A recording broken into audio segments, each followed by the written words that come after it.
राज्य मंत्री की अनोखी पहल, किसानों की फसलों को बचाने निराश्रित गौवंश के होंगे इंतजाम। मध्य प्रदेश शासन के वन एवं पर्यावरण मंत्री दिलीप अहिरवार ने वर्षों से आवारा गौवंश की समस्या से जूझ रहे चंदला विधानसभा क्षेत्र को बचाने के लिए अभिनव पहल शुरू की है। फिलहाल आपको बता दें, छठी बमोरी में लगभग 15 एकड़ जमीन को संरक्षित कर आवारा गौवंश को रखने के विचार विमर्श शुरू कर दिए गए हैं। चर्चा के दौरान मध्य प्रदेश शासन के वन एवं पर्यावरण राज्य मंत्री दिलीप अहिरवार ने कहा कि किसान भाइयों की फसलों को संरक्षित और सुरक्षित करने के लिए हमारी सरकार सतत प्रयासरत है।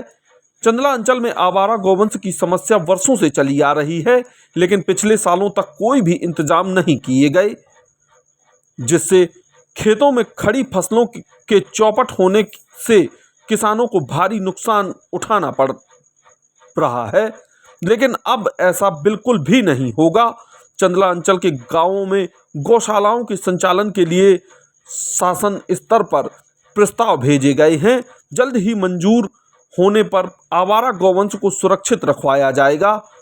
वहीं मध्य प्रदेश शासन के राज्य मंत्री श्री अहिरवार ने कहा कि आज ग्राम छठी बमोरी में कुछ सरकारी जमीन देखी है। यहाँ के सरपंच प्रतिनिधि प्रमोद शुक्ला से चर्चा की तो उन्होंने कुछ जमीन निजी भूमि देने की बात कही, जिससे ग्राम पंचायत छठी बमोरी में निराश्रित गौवंश को रखने के इंतजाम कराए जाएंगे। क्या है, चंदला विधानसभा में गाय की समस्या एक बड़ी समस्या है।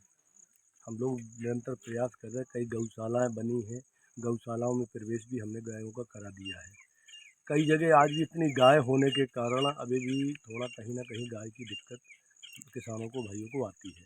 आज छठी बमोरी का दंगल था, उसमें भी शामिल हुआ। और छठी बमोरी में एक शासकीय लैंड थी और हमारे सरपंच साहब की भी कुछ ज़मीन थी, तो वो भी तैयार हुआ। तो एक कम से कम 10-15 एकड़ ज़मीन है, तो वो देखकर मैंने अच्छी लगी। वहाँ पानी आने की सब व्यवस्था है, तो वहाँ गौशाला की बनाने का प्लानिंग चल रही है कि अभी हाल के लाने कुछ समय के लिए तो गाय प्रवेश हो जाए, ताकि जो आने वाली फसल है तो हमारे किसान भाइयों को इससे परेशानी ना हो।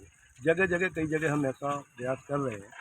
आने वाले 1 महीने के अंदर जगह जगह हम गौशालाओं का, अभी जो गाय की व्यवस्था है टेम्परेरी अभी करते हैं, बाद में गौशाला हमने स्वीकृति के प्रस्ताव भिजवाए हैं, तो वो जैसे ही चालू हो जाएंगे तत्काल कराएंगे। भाई साहब, देखने में आ रहा है कई ग्राम पंचायतों में बनी हुई हैं गौशालाएं, इसके बावजूद भी वहां पे लगभग अब सब गौशालाएं चालू हो गई। एक आध गौशाला थोड़ा आपसी विवाद के कारण गांव में, जैसे इस गांव में है एक धाबा गांव की गौशाला, पचवरा गांव की, वो थोड़ा बगल में बन गई थी, तो उसमें थोड़ा विवाद की स्थिति थोड़ी बन रही है, मगर शीघ्र वो भी चालू हो जाएगी। बाकी सब गौशालाएं चालू हो गई। मैं खुद देखने गया हूँ, मैंने जनपद को भी बोला है, सब गौशालाएं चालू हुई और शीघ्र और भी व्यवस्था हम लोग कराने का प्रयास करें। जी, धन्यवाद।